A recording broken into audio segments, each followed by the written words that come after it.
Hello, hello, hello. Welcome to another episode of the GSMC Wrestling Laureate podcast. Hope you guys had an amazing Father's Day weekend. I know I did. Went swimming with the kids for about 2 hours, have a massive sunburn. But, make sure I got, sunblock on the kids first and foremost. That's always, the better thing. And also, congratulations to all the Boston Celtics fans. And if there's a couple of Boston Celtic heads watching this, congratulations. You are now the 2023 24. I think that's how they kind of do it. It's kind of crazy how that kind of works out, but 2023-24 NBA champions. So congratulations, hanging banner number 18, absolutely 110%. But hope you guys got your basketball fixed. But now we're gonna get into some wrestling. So thank you for tuning in to the GSMC Wrestling Laureate podcast, brought to you by the GSMC Sports Network. We have a great show for you today lined up. Today we're gonna talk about we're gonna get into WWE Clash at the Castle, but before then, I kind of want to kind of jump into how we got there on WWE Smackdown. I also want to get into Clash of the Castle, and then we're going to jump right on into the third segment, which is the Monday Night Raw preview. I know usually I have Monday Night Raw preview. I usually have that as my second, but we kind of have to cover a lot of things first. And then I'm going to jump into my Monday power rankings, men's and women's wrestling. I'm going to give you my top 10. Of course, we're going to try to get that done in a timely manner. And our segment number 5, we're going to get into Memorial Monday. Thought we'd get into my man Shad Gaspard, who, if you don't know him, he's Shad and JTG of the Crime Time. Not definitely one of the best men, one of the best wrestlers, one of the best like fathers. Definitely ever thought it would be awesome. It feels like it's fitting to kind of have him, kind of honor him a day after after Father's Day, because this guy is the ultimate dad, and we will get into it. But before, I want to remind you guys to use the tips and donations link at the gsmcpodcast.net. Shoot me your questions, comments, concerns. Tell me what you like, tell me what you don't like. This ultimately puts your question up on top of the list so I can see it. Right now I'm kind of having a little trouble with my OBS. Technology, ladies and gentlemen, is amazing. It's absolutely crazy, can do a lot of things, but sometimes it might bite you in the rear end here and there. So I'm trying to figure that out in show. Hopefully I get that out so I can hear you guys' comments and stuff like that. But yeah, remember to use the gsmcpodcast.net, shoot over your questions. I'm going to fix it up ASAP, hopefully. It really does help the show. Here at the GSMC Sports Network, we do love a lot of peace, love, and positivity all the way, 1,010%. So remember, the link is at the gsmcpodcast.net. So, without further ado, let's start with our segment one. We're going to talk about our WWE Smackdown review. Once again, Chelsea Green and Naomi, I knew they were going to fight. I kind of were hoping, I was kind of banking on it, especially with, like I said, once when we get into Clash of the Castles. Now the women tag team division is absolutely wide open. Chelsea Green and Piper Niven, although Piper Niven, once again, I will get into a Clash of the Castle. Although she was unsuccessful at winning the WWE Women's Championship, now I feel like Chelsea Green and her can kind of strive for more of a World Women's Tag Team title. I feel like that's kind of more of their, forte. I feel like they kind of need each other. And when I say that, I feel like, Chelsea. I feel like Chelsea has so much potential. I feel like she can be, kind of like that heel, kind of like that. Oh man, I was thinking of, oh my God, I was watching Clash of the Castle and I was like, oh my God, she kind of reminds me of, like a, oh my God, it's gonna bother me all day because it's like, it's like in your face, like, you know what I mean? She's in your face. You want to love her. Like her atmosphere and the way that she like pops out of the television, the way she pops out of the promos, the way that she like kind of holds herself, you kind of want to root for her. Definitely 110%. Oh man, who was it? I think Sasha Banks. I kind of compare her to Sasha Banks because kind of like the glamour kind of way to it, and you know, Sasha Banks. The best thing about her was that she was never like kind of out for like Bailey when they were WWE World Women's Tag Team Champions. She was never really out for her, for a team. She was kind of like, okay, I kind of want what's better for me right now. So is Chelsea Green, if she can land in that kind of character, portrayal, I feel like that would be good for her character. Obviously you have Piper Niven. I hope the best for her. Obviously she did lose at home. It was kind of like a home field advantage kind of thing. But I don't know. It was like I said, we'll get into that, a little later. Next, we see Santos Escobar. He had a promo. Legado del Fantasma is still looking for a place on SmackDown. I feel, God, I don't want them to fade away because I feel like in this modern WWE, kind of Paul Levesque era, I feel like Paul Levesque can't let somebody like Legado del Fantasma, the LWO, the Authors of Pain, the Awesome Truth, the Grayson Waller effect with the awesome. I feel like he can't let people kind of like, flow away. Like, kind of like what you're seeing with Shayna Baszler and Zoe Stark. I guarantee you under the Vince McMahon era, I feel like they'd be kind of be an afterthought by now. But, I don't know. You can't have that for your wrestling promotion because if you have that for your wrestling promotion, then fans like us, definitely for me, I know from my perspective, I'm like, man, like you kind of, it feels like it's like that flavor of the week. Like you pop open that magazine, you're like, oh, that's cool.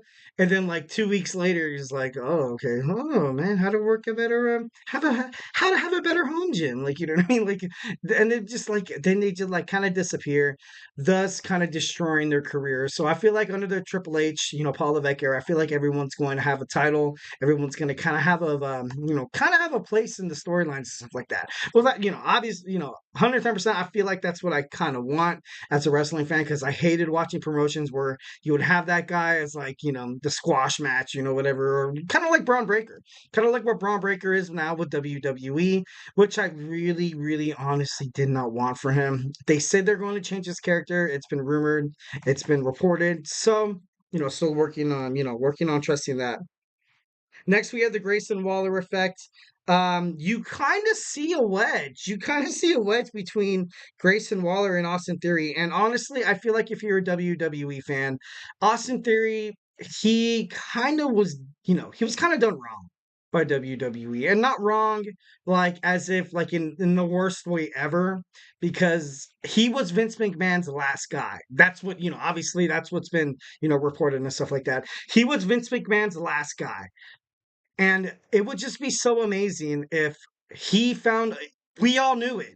We all knew that he was going to be Vince McMahon's last guy. And we'd be like, oh, why do we want what Vince McMahon wants for us when he's gone? This guy's gone. And if they find a way, imagine if they find a way to turn him babyface with Grayson Waller. They would lose the tag team championships. But so far, Grayson, like he pulled him, he pulled Austin Theory to take the hit from DIY. I feel like it'd be smart for WWE if they would ever, if there's ever a hope to kind of replenish, if there's ever a hope to kind of restore, if there's ever a hope to put Austin Theory in this idea of once, obviously you heard John Cena say it, Randy Orton, oh, this guy's going to be a world champion one day. We don't see it. I don't see it, especially as a wrestling fan. I really honestly don't see it. Him becoming babyface, honestly, it's probably because he's been heel for so long. He's been heel for the longest time. And it's to the point where like I feel I don't know, it's kind of like a double-edged sword. Because if you go to heel, we're gonna hate it. If you go to babyface, we're gonna hate it. So there has to be that perfect balance. So it's going to be interesting to see what WWE creative does with Austin Theory's character. I guarantee that after SummerSlam, these guys will not be WWE Tag Team Champions. All right, next we have AJ Styles. We have AJ Styles. Cody Rhodes. Um, yeah, this was a good promo. This is probably the best promo between two guys that have established, success outside of the WWE kind of spectrum. AJ Styles, he kind of not really broke the fourth wall, but he was like, like Cody Rhodes, you were in Ring of Honor, guess what? You quit.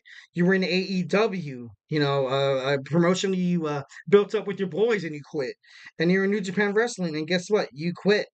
And Cody Rhodes was like, "Yeah, I did quit, but I gambled on myself." He ultimately knew that the best place to come was, the most important title, the entire industry.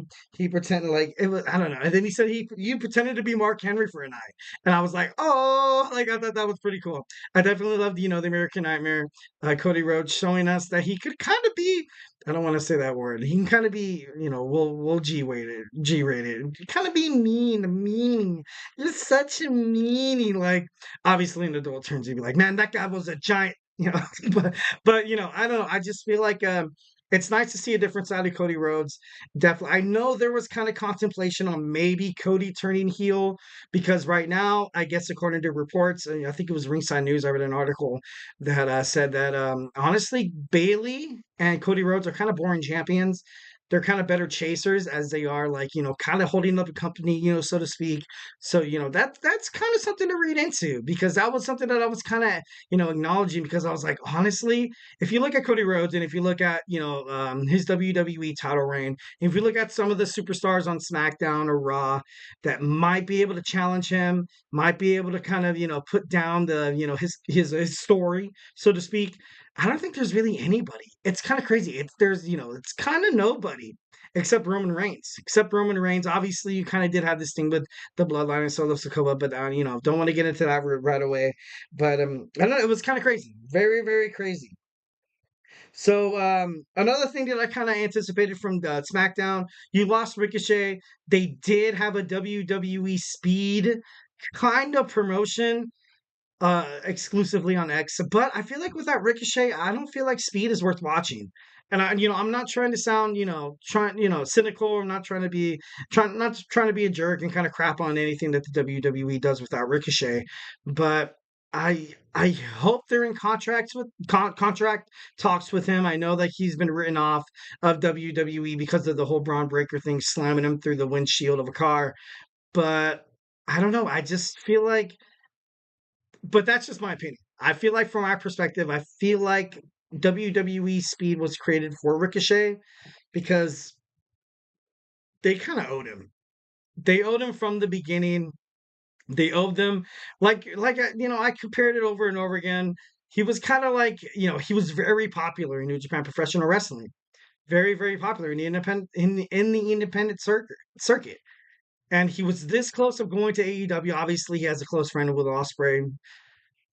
And I feel like it was one of those things where, like, where you see another wrestling promotion have this shiny new toy and you just get jealous and you're like, I want that. I want that. And the moment you have it, you don't do crap with it. That's in a nutshell of what Ricochet was for the WWE. And of course, that's my opinion. If you have any, different thoughts of that, hit up the chat so we could talk about it.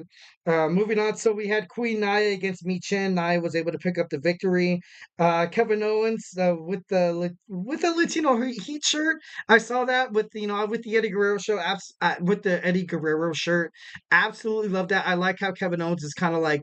I feel like he kind of wears these shirts to kind of be one with the people. I feel like just like kind of like this feel, kind of like this feel of like, relativism that you might have with KO, as opposed to like someone that's like, absolutely like, kind of like, like I love Randy Orton. But Randy Orton, I love this character. He's not really going out to pander to the crowd. He doesn't care if you hate him. He doesn't care if you love him. He's going to do his actions that will ultimately, further him up to win the WWE Championship. That's something you have to respect about Randy. That's something you have to respect about Sami Zayn, is to go out there and kind of, pander to the Saudi Arabian, like where he wears the, the whole get up, the turban and stuff. Dude, that's cool, man. That's what you want to do. That's the way, I like that. That's your character. That's what you should do. Kevin Owens is kind of. I love Kevin Owens. I feel like Kevin Owens goes out there. He just fight Owens, fight Owens, fight, and then obviously I'm a huge Kevin Owens fan. So next, you saw LA Knight in the pool of Logan Paul. Logan Paul coming home, and he was like, "Man, who the hell is like? How did he get past security?" But that's just that's just the LA Knight. Like, what I mean. Then they had a promo with Carmelo Hayes. Love Carmelo Hayes. Hope that he does. Hope that he doesn't fade away too far after losing to the LA Knight, because the LA Knight's going to challenge Logan Paul. Would love to see Carmelo Hayes qualify for the Money in the Bank. participation, whatever that they're trying to do. So Nick Aldis in the main event barred the Tongans Solo, Tama Tonga and Tongaloa, and Solo versus Kevin Owens. Heyman, the wise man was forced to kind of put Solo Sikoa's foot on the rope. Kind of crazy, but I can't get too crazy into it because running out of time on this segment. Heyman claims to want to help Owens. That's so far it's just been seemed like it's kind of a lie. I don't know if Paul Heyman is going to go out that crazy to prove that he's with Solo Sikoa and stuff like that. I honestly kind of think that it'd be better if he doesn't do so, and if he kind of stabs them in the back, so to speak, before they stab him in the back, kind of like what Sami Zayn was kind of stuck into for the Bloodline storyline. So it should be kind of crazy, kind of what's going on with that. After the match, he was attacked by the Tongans. Randy Orton helps out, and RKO to Tongaloa. Absolutely love that. Absolutely love how they kind of kind of humanized Tongaloa, because I feel like ever since he made it to WWE Smackdown, he's just been on a wreck. He's just been this wrecking ball of just absolute carnage. So yeah. All right, guys, do not go anywhere. We got done with our WWE Smackdown review. Now we're going to jump right on into our WWE Clash at the Castle review. So, hey, do not go anywhere. I feel like I'm losing my mind. Is everybody in the world blind? Please, Lord, give me a sign, a sign. I feel like I'm losing my mind.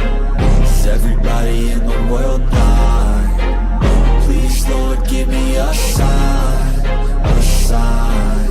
I wanna be the greatest. Everybody on the fake shit. I look around and feel like everybody is the fakest. I make this every day and I'm impatient, hoping one day I blow up from the basement. Statement, the top is so vacant. I don't hear shit that I think is amazing. Waiting for my day when I'm playing sold out shows for 1,000 faces. Hey, give me that crown, get in my way and to be put down. It ain't your place, all this my town. If I want that shit, then I'll get it right now.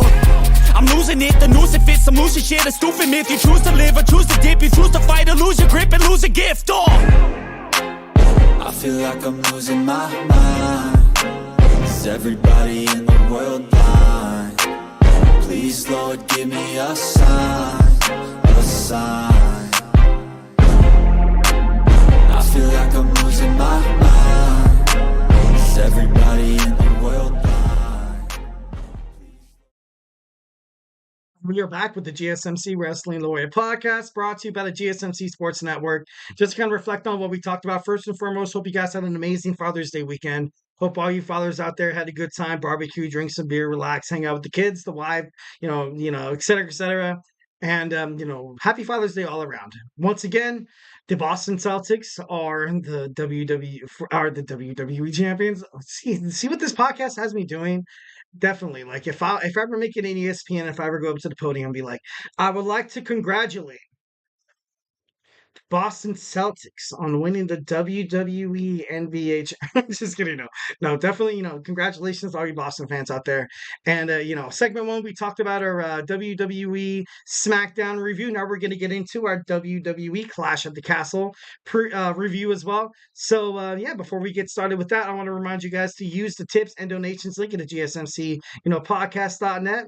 We get a number of questions that come in from viewers like you. So remember, you can put your question on top of the list by using this link right here. This pretty little link. Tell me how you feel about wrestling. Tell me what you like. Tell me what you don't like. Give me potential storylines. Tell me what you want to see on Monday Night Raw. Tell me what you would like. What you would have liked to see at WWE Clash at the Castle.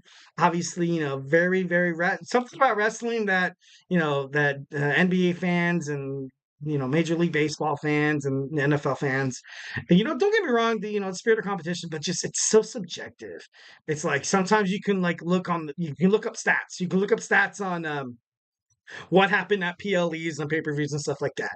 But if you don't actually watch it yourself, you can't really understand what it really is, if that makes sense. I don't know if I don't know if I'm losing you guys right here, but like if you're watching wrestling, like if you can read on ESPN and be like, oh, Cody Rhodes defeated AJ Styles.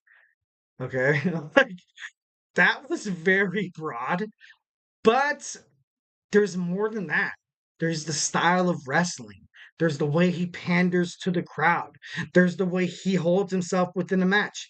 A guy could hold himself good in a match, and then like he can show absolute like downtrodden discouragement where he doubts himself, and he'd be like, dude, that's a whole story right there. That's just crazy how wrestling is. So, guys, once again, I want to remind you guys to use that GSMC tips and donations link so we can talk some good stuff. We can talk some good stuff. Well, guys, we're going to talk about our WWE Clash of the Castle review. So, first and foremost, let's go ahead and dig on into. Hold on, let me find the right page here.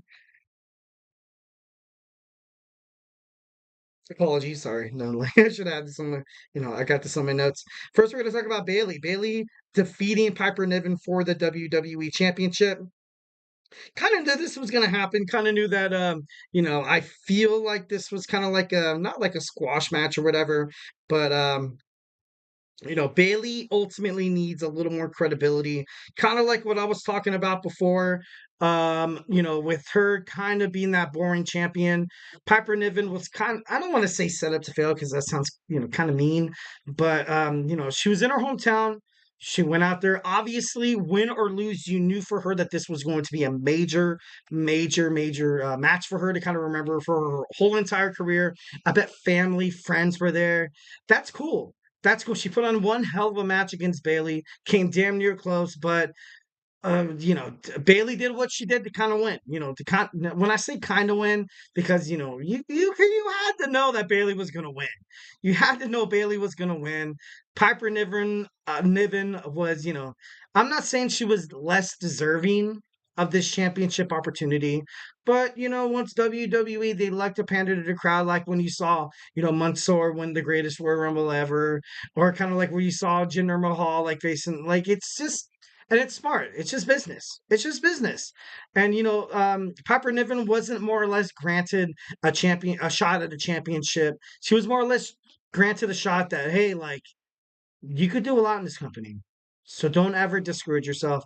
Don't ever feel like WWE doesn't care. Don't ever feel like you can't be a WWE Women's Champion one day. So that's why I feel like 1,010% this match was a huge win for Piper Niven. I want to see her and Chelsea Green kind of move forward with the whole tag team titles and, kind of just, stuff like that. So, yeah. So next we see, Sami Zayn fighting against Chad Gable. Chad Gable, once again, his anger, and I feel like, I love this. I love Sami Zayn. I love Chad Gable. I love the way that they're kind of, the way they're kind of constantly fighting at each other reminds me of like kind of like an Edge and Mick Foley bout for the Intercontinental Championship.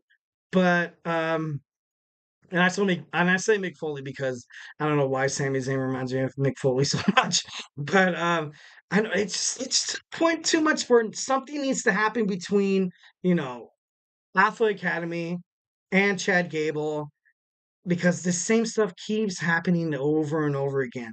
Chad Gable has lost. Chad Gable has lost 3 times in a row. He's lost in 2 head-to-head battles, and he's lost in a triple threat match with Bronson Reed and Sami Zayn at King of the Ring. So there needs to be something. There needs to be something different for Chad Gable. Recently, he signed a contract with WWE, so he is not going anywhere. I kind of think this is the perfect time to kind of have Otis and Gable go at it. Probably has something heading toward Money in the Bank. Probably having Chad Gable disowning the Alpha Academy. Kind of building up his new Alpha Academy. I know, you've seen the Creed brothers on the Raw roster. They were, drafted by WWE, Monday Night Raw, and they haven't really done anything with them.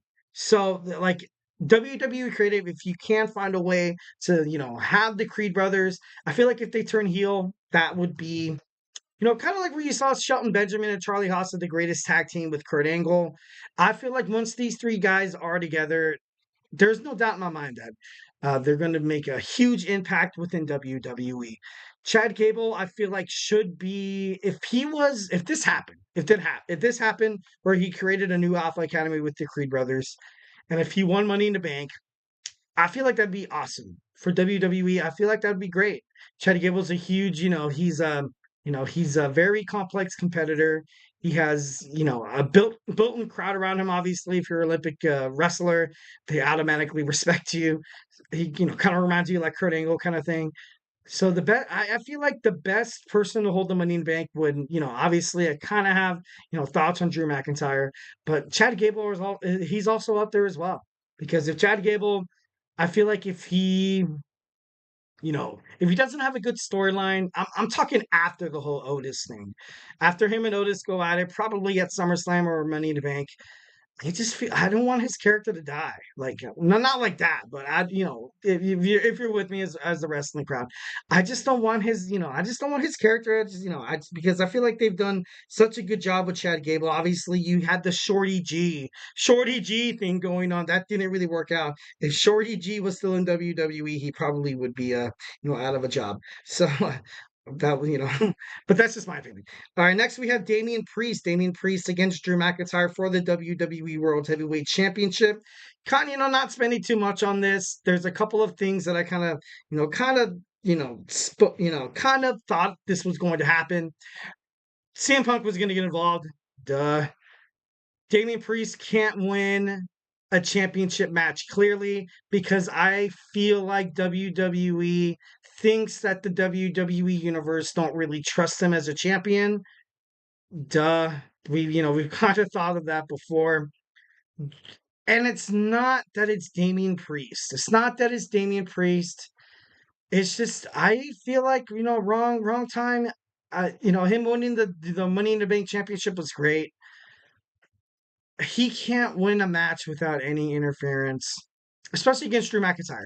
If Damian Priest defeated Drew McIntyre cleanly during this match, I felt like that would have did more good as compared to CM Punk interfering within the match. I don't know if that makes sense. I feel like WWE would be better off having Damian Priest establish that credibility against Drew McIntyre. But Drew McIntyre, he got the bailout. And then when I say bailout, it was like, oh, he was supposed to win, in his home country, yeah. But then you had CM Punk, go behind the scenes and do all that. And then he went on a huge rampage. Obviously, what you're probably going to see on WWE Monday Night Raw. But I don't know. It's just, I don't know. If I really hope that, they find a way to kind of help Damian Priest establish some sort of like, I don't want to say persona. I don't want to say persona. God, it's so hard. It's so hard because when you see Damian Priest go out there, you can see he cares. He cares about the WWE World Heavyweight Championship.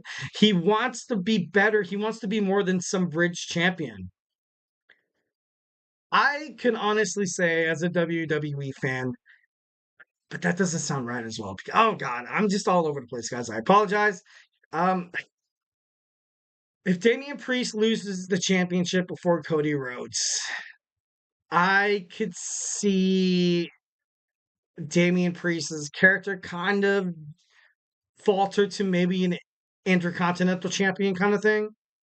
And I don't mean, like I said, I'm not trying to say that to be like like a Richard or whatever. But I feel like Damian, he hasn't been established from WWE as a suitable or like a legitimate champion because it's just so many interferences and stuff like that. Like it's crazy. Absolutely 1,010% crazy. Moving on, we kind of need to speed this up, guys. So we're gonna move on into our WWE World Women's Tag Team Championship. Not spending too much on it. Isla Dawn and I'm Afraid defeated Shayna Baszler and Zoe Stark, and Bianca Belair and Jade Cargill. This was honestly, I liked it. I liked it. There had to be a championship change. Usually with PLEs that happen in the things overseas. Obviously WWE for the fourth straight PLE. It's been overseas. It's kind of been in another country. So love that Dawn and Fryer were able to kind of do this. I feel like it's kind of better for them to have the world women's tag team titles. I was waiting for Bianca Belair and Jade to drop the titles. Although I feel like WWE kind of did us dirty because I feel like once when you were falling in love with the wrestling style of this World Women's Tag Team Championship, Bianca and Jade, Kind of like how I was. The moment I found out these guys were, they won the championship, I was like, okay, great. Here comes a whole bunch of squash matches. Here comes show the world, Bianca and Jade. You guys are the two most powerful women in the world wrestling women's industry and stuff like that. I thought that her matches were going to be squash matches, but they put on really good matches. They were able to kind of, show that Chelsea Green has skills, show that Indy Hartwell is able to kind of, and, Candice LeRae. They did really, really well with those WWE Women's World Tag Team titles. Now you kind of have them separate. Like what I was talking about before, I feel like when WWE kind of put the strap on them, obviously they don't do anything like in terms of like turmoil and stuff like that. But these are two of the top superstars in women's wrestling for SmackDown. Two of the biggest draft picks they have ever made. And putting them as a team instead of the singles category, we as a WWE universe, I want to see these girls go at each other. I thought they were going to find a way to kind of drive a wedge between them to, kind of dispute and kind of turn each other's back on each other, like on SummerSlam. I was picking Bianca to kind of go, you know, kind of, heel, but that was my opinion or whatever. And lastly, before we move on, Cody Rhodes defeats AJ Styles. We kind of knew this was going to end, kind of be the way it was going to end up. Cody Rhodes did show more of a vicious side of him, which was, I feel like it's better for the American Nightmare to kind of do that because everybody knows that he's white collar. He comes every single time outside with a suit. Hey, what do you guys want to talk about? Like, then, that's Cody Rhodes. That's something that we all respect him as. And he does pretty darn good with it. 1,010%. He does really, really well. So, then he was able to, Styles countered the not Styles Clash. He was able to, the phenomenal forearm, and he was able to kind of get him to quit. So I thought that was pretty cool. But then after the match, you had, the Bloodline, the show line. Obviously, you have Kevin Owens and Randy Orton who supported Cody Rhodes, especially after WrestleMania 40, him finishing his story. Obviously kind of building more toward a kind of a storyline in terms of that. Guys, do not go anywhere. We're going to jump right on into our Monday Night Raw preview, so hey, do not go anywhere. Looking for your daily fix of sports talk without having to pay for it? GSMC Sports Network is available on YouTube. Just search GSMC Sports Network. Get your fix of daily sports talk shows on YouTube, absolutely free. NFL, college football, NBA, MLB, MMA, UFC, fantasy football, and so much more. GSMC Sports Network has shows running all day long, with new sports shows starting every 2 hours. Just like on your favorite cable sports channel, except GSMC Sports Network is absolutely free. Just search GSMC Sports Network on YouTube to catch one of your new favorite shows, like the GSMC College Football Podcast, Chip Shot Football Podcast, Hoops and Heels Women's Sports Podcast, GSMC Basketball Podcast, and so many more. Check it out for yourself. GSMC Sports Network, now available on YouTube absolutely free.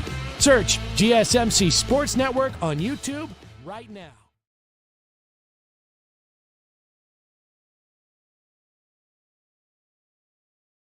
All right, welcome back to the GSMC Wrestling Laureate podcast, brought to you by the GSMC Sports Network. I'm your host here, Eric Rodriguez, with all your cool wrestling storylines, all your action inside and outside of the ring, covered here on this beautiful GSMC Wrestling Laureate podcast, presented by the GSMC Sports Network. Just to remind you guys, we did go through a lot. If you want to check that out again, on our YouTube page, on our Sports Network, we do upload, different segments and stuff like that. So remember, you catch up on the GSMC Wrestling Laureate podcast. We talked about our WWE Smackdown review, our WWE Clash at the Castle review as well. So now let's jump right on into our Monday Night Raw preview. So let's go ahead and do that. So guys, tonight on Monday Night Raw, it's going to be at the American Bank Center, Corpus Christi, Corpus Christi. Sorry about that, Texas. So a couple of storylines that are pretty huge on Raw. Obviously, there's a lot of Clash at the Castle kind of implications. I feel like this is going to be big. I feel like this Monday Night Raw, there has to be a lot of fine lines. I don't want any blurred lines anymore. Obviously, you've had, the Drew McIntyre and the CM Punk thing like happen over and over again. Karrion Kross constantly trying to tease Xavier Woods to break up the New Day. Yeah, and that's, I like a heel change, but I don't know why I don't really see the New Day kind of doing it. But that could be my fandom as well. Also, like Uncle Howdy's, like there's just so many things that, especially heading toward Money in the Bank. Money in the Bank is one of the biggest pay-per-views in WWE. Obviously, like having the kind of the best qualifiers to fight in that ladder match, it's going to be crucial. It's going to be crucial. Excuse me. So let's go ahead and jump right on into it. So I mentioned Karrion Kross trying to tempt over and over again Xavier Woods. Last week, the New Day cost the AOP the World Tag Team Championships. So I don't really know how much they're going to try to tempt Xavier Woods. I feel like, because you have AOP, you have Karrion Kross. If Xavier Woods, if they kind of find like a character development where he's like, where he shows the kind of dark side. I don't know. I don't know if that would work. Like, I like King Woods. He's great with the New Day. Something that's like, I feel like it's like one of those situations where if it's not broken, don't fix it. Because if like, I don't know, it'd be so crazy. That's why I don't see anything of it, especially after, and see this once again, kind of talks about credibility in terms of WWE and their storylines.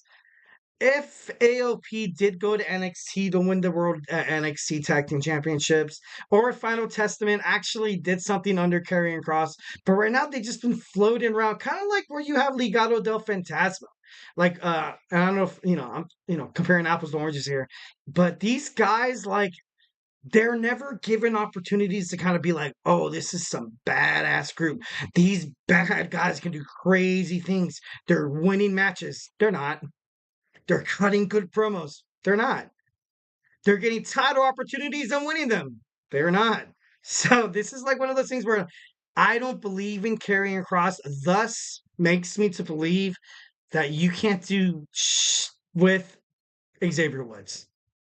That's just my opinion, of course. I feel like, as a wrestling fan, obviously I think outside of the box a lot, and, I'm not I'm the biggest wrestling fandom you'll probably ever meet. Love talking about wrestling, but I think outside of the box, I'm like, dude, I just don't, there's no success. There's no success for the with the Final Testament. And if they become prominent on Monday Night Raw, let's just say they do get Xavier Woods to leave. Kofi Kingston, if Kofi Kingston's been quote unquote injured, which they can also use to their advantage to be like, hey, Kofi's out. If you need backup, we can help you out. And if he kind of finds a way to kind of dip on it, kind of, tap your foot in the pool, be like, do it like this? I'm not too sure. Like, I think that the Final Testament should have had a little more credibility before you decided to go out there and pursue Xavier Woods. But that's just me. That's just me. If Xavier Woods joins the Final Testament, I don't know. Maybe he can go after the Intercontinental. Sami Zayn's going to need another competitor. He's going to need someone to kind of compete with them. I kind of banked on Jey Uso, or maybe Finn Balor to kind of be the next one in line. But I don't know. It should be, kind of crazy to find out what goes on after that. We have Dragon Lee and Carlito competing in what is it, the Money in the Bank ladder match. Honestly, I don't like this for both of these competitors. I feel like you can get someone better than Dragon Lee and Carlito. Not that I'm trying to hate on these guys. If Dragon Lee, you put him in the ladder, he's a luchador. This guy's gonna do some crazy things. But if either one of these guys, you just win this match, obviously one of them is gonna win the match. They're gonna lose. You know that these guys are gonna lose. Why would we put someone? Can you see Dragon Lee holding a Money in the Bank match or Money in the Bank briefcase? Can you see Carlito for the betterment of the company? No, you can't. And this is something on unpredictability that I feel like Triple H has done really, really well. I honestly, but this is my opinion, I don't like these two fighting for a spot within the ladder match spectrum for Money in the Bank. I feel like these guys serve no purpose. And I'm not trying to sound mean. I'm not trying to sound mean. They don't really serve any purpose right now in terms of storylines with Damian Priest or Cody Rhodes. I don't understand why these two guys are. No, my only hope, and once again, I have not watched Monday Night Raw. I know it aired already on the East Coast. I swear to God, I haven't looked at TikTok, Twitter, Instagram. I feel like this only works if Drew McIntyre comes out, beats the crap out of Carlito, and fights Dragon Lee, and I'm going to take your spot in this qualifying match so I can win this briefcase that's been screwing me over ever since I, like, it's like, I feel like that's the only way they can kind of restore. I honestly do not like this match. I hope something kind of switches here. But, like I said, no disrespect. Not trying to throw shade at any of these superstars, but I feel like in this contemporary, WWE kind of storyline, and if you want to make it a little more intense, like I'm pretty sure Paul Levesque wants to, you can't have someone like Dragon Lee or Carlito fighting in the Money in the Bank match. But that's just my opinion. That's just my opinion. All right, next we have Jey Uso is determined to secure a spot in the Money in the Bank, and this makes sense. This makes sense. Obviously, I have three guys from WWE Monday Night Raw that should be in the Money in the Bank. Jey Uso, one. Drew McIntyre, another one. Imagine Drew McIntyre, the person that has recently exclaimed on live media that he hates this briefcase because it has screwed him over. Imagine if he had the briefcase. He'd be like, oh, now I can kind of use it for my own beneficial, needs or whatever. It would be more electric. It would be so unpredictable. People would pay attention to Drew McIntyre. People would care about his character. People would just they would go crazy because, of course, you also had this CM Punk and Drew McIntyre kind of, conflict going on. And it'd be like, okay, even if he loses to CM Punk, which CM Punk is old, he's really old. I don't think I'm not trying to sound mean today. I don't know why. It just seemed like I'm just, spewing out a whole bunch of things you guys don't like. But I don't see another title run within CM Punk. I'm sorry. I like CM Punk. I love that he made his way back to the WWE. I I would love to see CM Punk, but then again, he got injured. If CM Punk would have never gotten injured and won the Royal Rumble and won the championship against Seth Rollins at WrestleMania, I feel like I would be singing a whole different tone. But that's all about, obviously, what has happened in terms of that. But right now, if you force Punk on the WWE universe, I think it'll work because people love CM Punk. I do love CM Punk. But it just seems so inauthentic. And I know like I might have lost you guys. I feel like Drew McIntyre would be amazing. And thirdly, Finn Balor. Finn Balor wins at Money in the Bank, cashes in that same night to defeat Damian Priest or at SummerSlam because who's gonna fight Damian Priest? We don't have anybody yet. We don't have, the obviously I thought that there was going to be a rematch between Gunther and Randy Orton for the WWE Men's King of the Ring, but that did not happen. I don't know why. I think Randy's kind of working on injuries, but if Gunther wins, he's going to fight Damian Priest. If Randy Orton wins, he's going to fight Cody Rhodes. I'd rather see Cody Rhodes and Randy Orton fight at SummerSlam. I'm sorry, but that's just me because I feel like Damian Priest versus Gunther. If Damian Priest wins, he's gonna win by, someone interfering or whatever. Or if Gunther beats Damian Priest, and if you have Finn Balor cash in the championship, and then there would be like kind of like not like a so to speak, kind of like a Judgment Day Civil War, where you have kind of Finn Balor holding the strap instead of Damian Priest, and Damian Priest is kind of forced to follow what Finn Balor wants to do, and then that causes them to ultimately kind of butt heads and kind of rival against each other. I feel like maybe that'll work. But there's just so many open opportunities. I don't think Dragon Lee or Carlito kind of fit anywhere inside of this. So, yeah. But like I said before, all these are my opinion, obviously objective. So next we have Braun Breaker. Where is Braun Breaker going to go? What is he going to do? His last couple of matches, his last promos have been garbage, in my opinion.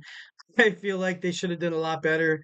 Now you had him beat Ilya Dragunov. Ilya Dragunov, I feel like, had a way bigger kind of, had a way bigger potential push than Braun Breaker. You had Braun Breaker break him and defeat him on Monday Night Raw last week.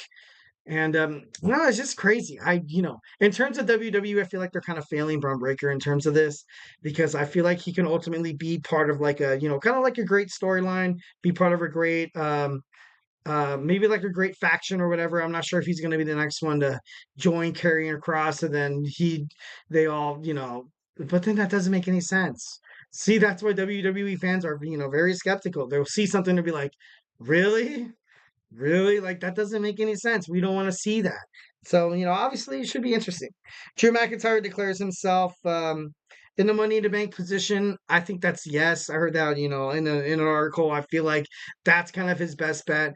Drew McIntyre should probably ultimately be WWE World Heavyweight Champion in terms of like, kind of like I have, first and foremost, I had Seth Rollins.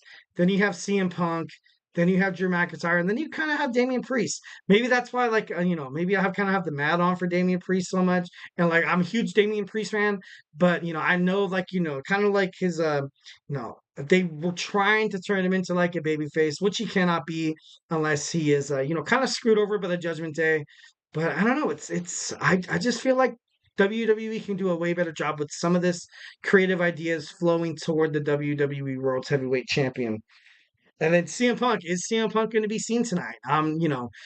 This guy made an appearance in Scotland. I feel like he kind of deserves it to the WWE universe to, most importantly, kind of be involved within the storylines. But like I said before, I'm not too sure. Wrapping this up, will Chad Gable disown the Alpha Academy? Like what I kind of talked about in our last segment, I feel like he's going to, and he's going to build something with the Creed brothers. I feel like that would be the best bet for Chad Gable. And lastly, is it time for Uncle Howdy? Uncle Howdy and his QR code last week on SmackDown and Monday Night Raw said that June 17th is the time for the downtrodden six to ultimately make their debut. And we've been waiting so damn long. Who they're going to target, I'm not sure if they're going to target anybody, or absolutely nobody. Who knows? Can't wait to get into this. Can't wait to see what happens on Monday Night Raw. So yeah, hope you guys enjoy Monday Night Raw. Hope you guys, we're shocked because I'm ready to be shocked tonight. So yeah, well, guys, do not go anywhere. We're going to jump right on into our wrestling power rankings for the men's and women's for this week. So hey, do not go anywhere.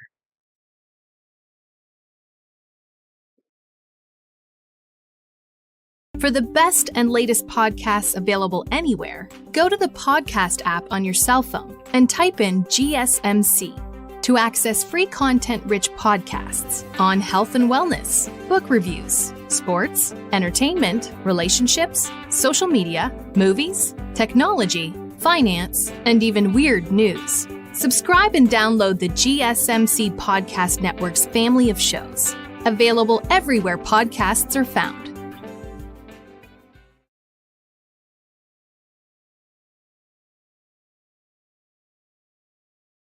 And we are back with the GSMC Wrestling Laureate podcast brought to you by the GSMC Sports Network. Just to kind of reiterate what we talked about our WWE Friday Night Smackdown review. We talked about our WWE Clash at the Castle review as well. And we also jumped right on into our Monday Night Raw preview, which is happening right now in Corpus Christi, Texas. Can't wait to watch that. But before we move on, I want to remind you guys to use the tips and donations link at the GSMCpodcast.net. Show me your questions. Tell me what you like. Tell me what you don't like. And yeah, let's go ahead and jump right on into this wrestling power rankings. So let's go ahead and once again, being a gentleman that I am, let's jump right on into women's first. So let's go ahead and do this. All right, at number 10, I do have Liv Morgan, and like I swear to God, I'm not a huge Liv Morgan kind of hater, but she should have defended her championship at Clash of the Castle, 110%. She won her match against Becky, really, really like. Dirty dumb. Just kidding. No, just no. Like you see how they kind of mix it up there. No, but I just like I said, like kind of like what Cody Rhodes is. I feel like Liv Morgan's better. Like she's better as a chaser.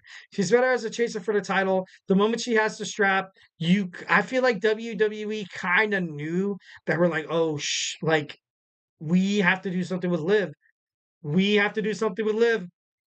Let's make her heel. So like, you turn her heel because I feel like Rhea Ripley was never heel. Rhea Ripley, if she was a heel, she like Becky Lynch said in an interview, if she was heel, she was the worst heel that and possibly on planet Earth. But you know, Liv Morgan, I feel like needs a little more, more effort in terms of her in terms of her creative, in terms of her, character development. But, obviously, we're still at a young age within the Paul Levesque era. So, we're going to get it right. At number 9, I got Billie Starkz, the Ring of Honor Women's World Television Champion. Still killing it on Ring of Honor. She's taking on competitors. I feel like her next competitor is going to be probably, I want to say Queen Aminata, but Queen Aminata's kind of going for Athena. Tasha Steeles, maybe, perhaps. But there's, a whole bunch of suitors, a whole bunch of people who want to take on Billie Starkz. And she's done an amazing job so far holding the championship title. She's been more of a formidable championship within Ring of Honor. So, gotta throw her flowers. With the women's power rankings at number 9, I have Billie Starkz. All right, at number 8, I got Kaylani Jordan. Jordan, she's the inaugural WWE Women's NXT North American Champion. She has her first title defense against Mi Chin tomorrow on WWE NXT, so make sure you tune into that. But she kind of mentioned it herself. There's no prestige on this title unless I make it. So it'd be kind of stupid for WWE to kind of have, superstars constantly throw up this championship, constantly like have it in balance, not having a formidable champion. So I feel like this reign needs to be big. This reign needs to be really big. Excuse me. I don't feel like it's really going to go anywhere. I want to say War Games. No, not War Games. Not War Games. Maybe, oh God, next NXT Stand and Deliver would be big, but that would create prestige in the title as well. So honestly, Kaylani Jordan, I have her in my women's power ranking at number 8. At number 7, I have Athena. Of course, you have the longest reigning Ring of Honor World Women's Champion on the list, obviously formerly known as Ember Moon on WWE NXT and WWE Monday Night Raw. Miss her. She belongs on WWE. I'm just kidding. I love that she's with I do love that she's with Ring of Honor, and I want to slap myself every single time. I want to slap that untransparent like bias as a WWE fan primarily. And I want to be like, dude, like she's doing really really well, in Ring of Honor. Like, why are you throwing so much in? And then my WWE fan myself, I'll be like, bro, like. Dude, she can do so much good in like WWE NXT, and I'd be like, dude, why are you, like you have the two angels, have the angel and the devil on my shoulder. Like, I'm just kidding, no. But she's an amazing superstar. She's an amazing athlete. So happy that she's, kicking ass, taking names over at the Ring of Honor brand. So, love Athena. Absolutely. All right. At number 6, I have Bayley. Bayley, the WWE Women's Champion. Obviously she's defeated a couple superstars like Tiffany Stratton, Naomi, and recently at Piper Niven at Clash of the Castle. And I want to put her in my top 3. But if she defeats Nia Jax at SummerSlam, she will be 1,010% in my top 3. If that's not much of a motivation for you, Bayley, do it. Do it for yourself. Do it for your family. But most importantly, do it for the guy at the GSMC Wrestling Laureate podcast that wants you to beat Nia Jax. Beat Nia Jax, I'm just kidding. No, obviously she's not doing this to be part of some list. You know what I mean? Like, no, but Bayley, she's an amazing superstar. And like I said, like I talked about a lot on this podcast, a lot of people said that she's kind of a boring champion. She might be a better chaser as she is the champion. But so far, I feel like she's been good. She's, I feel like so far you're gonna have this, thing with Nia Jax. Is she going to, defeat someone at Money in the Bank? Is the next women's participant in the Money in the Bank going to win? Going to be part of the WWE Smackdown roster? Imagine Bianca Belair or Jade Cargill. I feel like both of those superstars, ever since they dropped the titles, on Saturday in Glasgow. I feel like those two are going to be in it. I feel like they're going to be in it. One of them's going to win the Money in the Bank. I would put my money probably on Jade, but no, it should be pretty interesting. Should be, still kind of up in the air. You know what I mean? All right. Kind of speeding this up. At number 5, I have Mercedes Moné. Mercedes Moné, I really had doubts about heading toward AEW. So far she's been pretty good. She's been the fighting champion. I love that about her. He is Stephanie Bakura, the New Japan Strong Women's Champion, knocking on the door at Forbidden Door. So hope that she keeps that momentum up. At number 4, I have Nia Jax. I have nothing but great things to say about the Queen. Love Nia Jax. Love her future within the WWE. She's going to have an amazing match with Bayley at SummerSlam because I don't think anyone's going to kind of, dethrone Bayley at Money in the Bank. At number 3, I have Roxanne Perez. Roxanne Perez finally makes it on my top 4 because she's been one hell of a champion. I was kind of skeptical because I was like, you know what? She did win by cheating, with Ash by Elegance and Tatum Paxley interfering, but she kind of deserves it. This girl, this champion, this NXT Women's Champion, within her first month and a half reign, it has not been easy. Usually when somebody wins the championship, WWE is kind of like, okay, let's throw them a couple of jobbers. Let's throw them a couple of, couple of easy wins, Not that I'm saying Naomi and Tiffany Stratton and Piper Niven are easy wins, but wins that you kind of know that the champion isn't going to drop her title. Like she fought against, Jordan Grace. I was like, oh, damn. This girl is totally screwed, yo. She's going to lose. And she proved me wrong. Like, that's crazy. And she's done so damn well. I feel like every single turn of the way I've doubted Roxanne Perez, and she's proved me wrong. So the fact that she's not number 1 kind of baffles me because of these 2 next girls are absolutely dynamite. Obviously, one of my favorites, we have Toni Storm of the AEW World Women's Champion, the timeless Toni Storm. Definitely love her. Definitely love her character aspect. And I got to get to the men, so let's go to move on. Number 1, I got Jordan Grace. Love Jordan Grace. She recently defeated Tatum Paxley at against all odds. Tatum Paxley came out as an absolute surprise. I wasn't, surprised by that. I knew that she was going to, be the one to challenge Jordan Grace. So, not really surprised by that. All right, so moving on to the men's power rankings. At number 10, I have Kyle Fletcher. Kyle Fletcher continues to be absolutely impressive within the Ring of Honor circuit and AEW. He's going to fight in a 6-pack challenge match for the ladder match for the TNT Championship. So love that. At number 9, of course, I have my man Mark Briscoe, the Ring of Honor World Heavyweight Champion. Not going anywhere. He's obviously huge on my list. This guy's a huge ticking time bomb. This guy's a huge, enthusiasm, charismatic bomb that I absolutely love. Hope that he keeps killing it. Next, I have Obafemi. Obafemi, the NXT North American Champion. He's been absolute dominant. He beat Wesley, and he also beat Joe Kofi over at WWE NXT Battleground. I only expect more from him, honestly. If he wasn't dethroned then, I feel like there's going to be probably someone from TNA to cross that forbidden door to maybe fight him for that championship. I don't want to say maybe perhaps Joe Henry or maybe perhaps like Brother Nero or, the Broken Matt, the Broken Matt Hardy. And of course, I had number 7. I got Damian Priest. Once again, I love Damian Priest, but once again, he had to win by some kind of interference, some kind of just something to throw out the match. Drew McIntyre was so close, so damn close of retaining and regaining that WWE World Heavyweight Championship, but that didn't ultimately work out. At number 6, I got Will Ospreay. Will Ospreay is going to fight Swerve Strickland for the AEW World Heavyweight Championship at AEW's Forbidden Door. So obviously he's the AEW International Champion, but he's doing pretty good. EC3 at number 5 because EC3's absolutely been holding the North Wrestling Alliance on his back.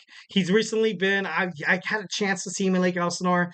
Didn't know what was happening until later, and I promised my kids to take them to a trampoline park, so I wasn't able to kind of go over that.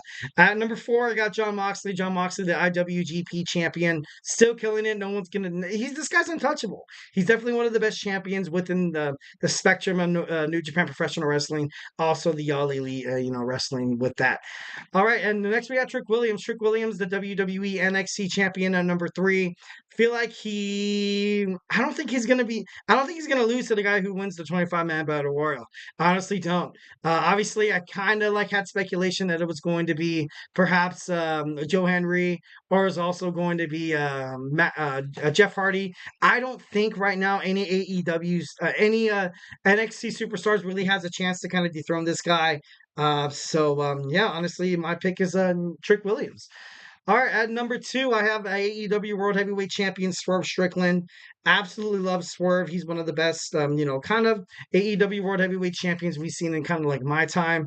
And yeah, number nine, no brainer, guys. We have Cody Rhodes. Cody Rhodes successfully retained his WWE Undisputed Championship match in a night quit match at Glasgow, Scotland, at WWE Clash at the Castle against the phenomenal AJ Styles. All right, so we're gonna move on here, guys. That was lovely. And finally, kind of finishing it, and I don't know why I tried keeping a timer this whole time too. So we're gonna start with we're gonna end with our fifth segment, our Monday Memorial. We're gonna talk about Shad Gaspard. So hey, do not go anywhere.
All right, and we're back with the GSMC Wrestling Laureate podcast, brought to you by the GSMC Sports Network.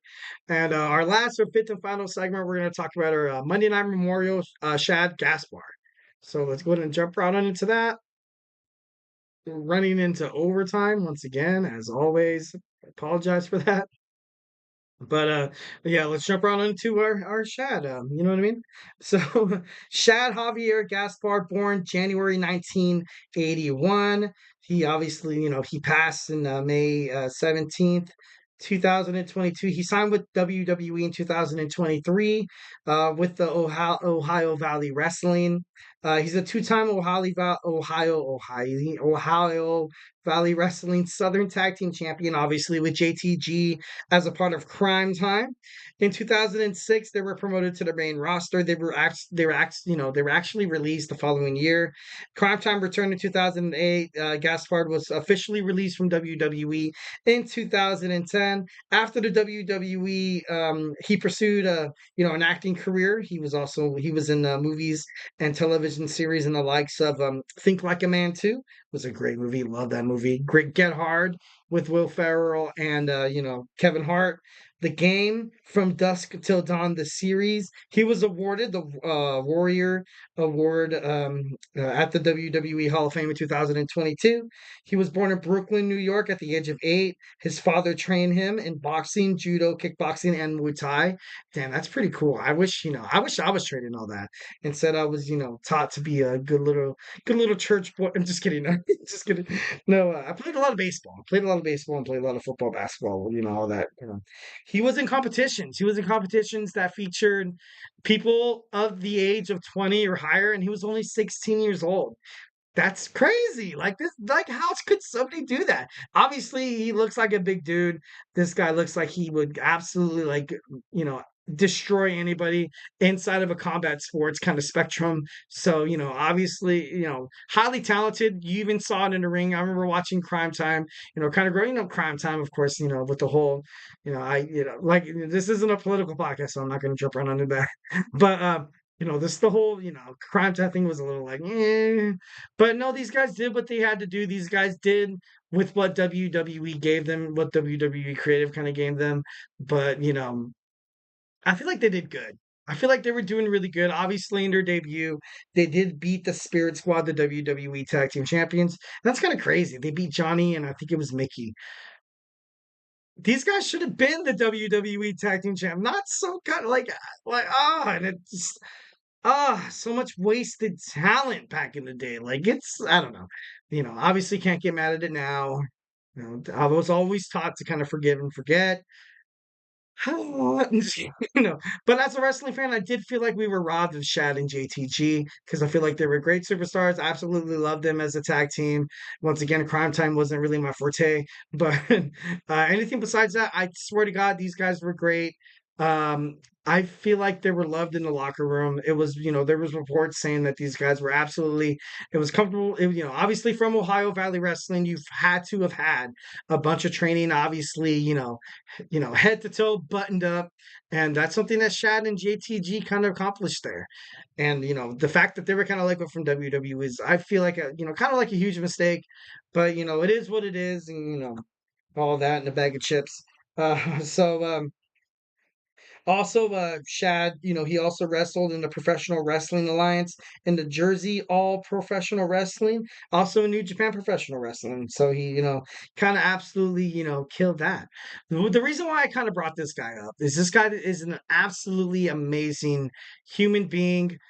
He ultimately passed because of a huge rip current within Venice Beach, in a strong current. When lifeguards kind of came his way as he was kind of pedaling below the water, kind of faulting, to his, ultimately his demise.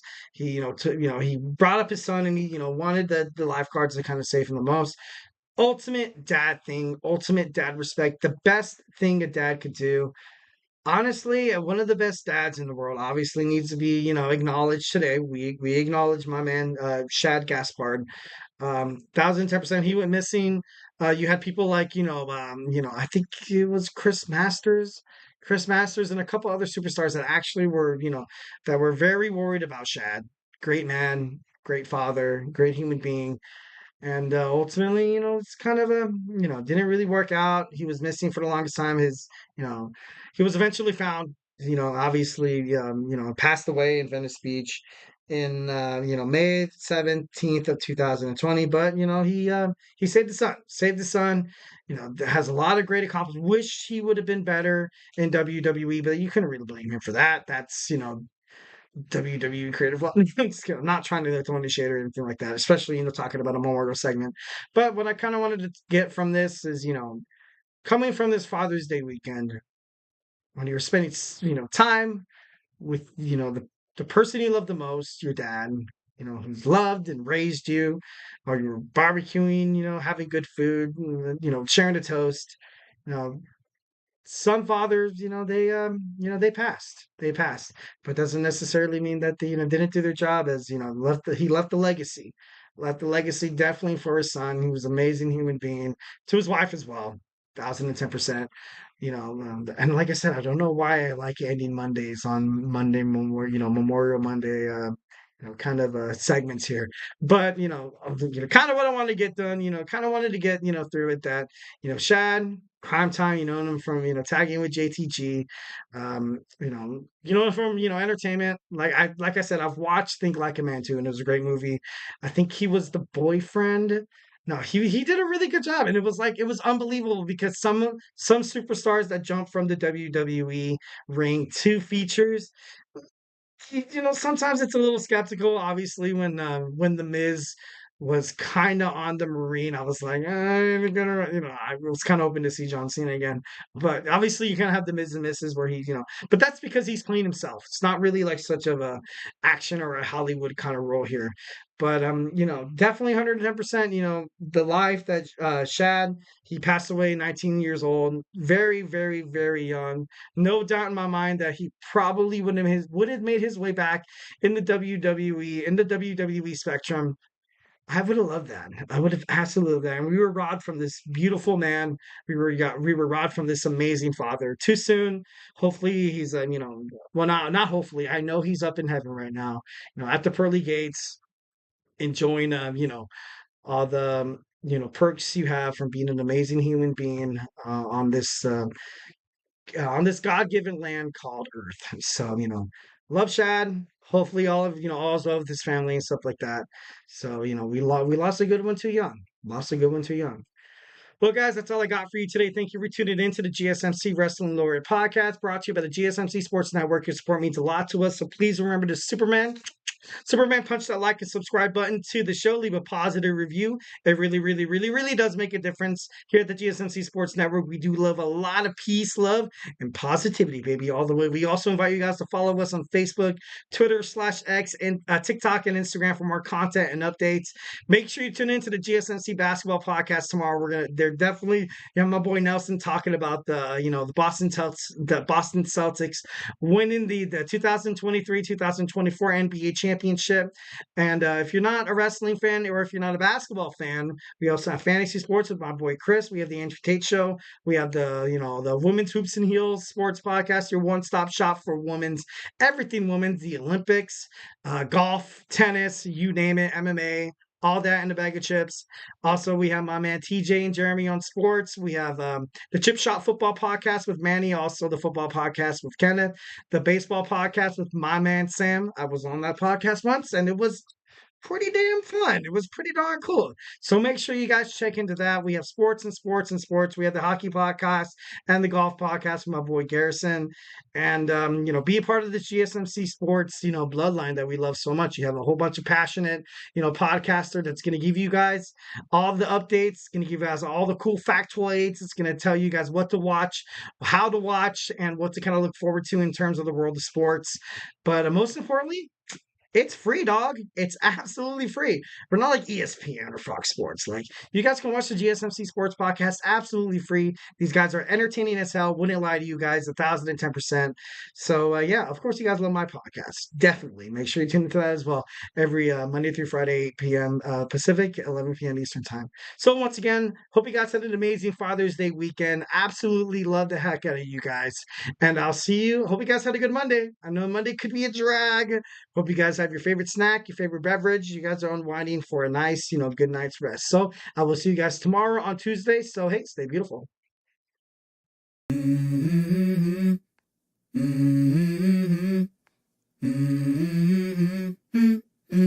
Let's go. I wake up to a little bit of drool on my pillow, feel like it's gonna be a bad day.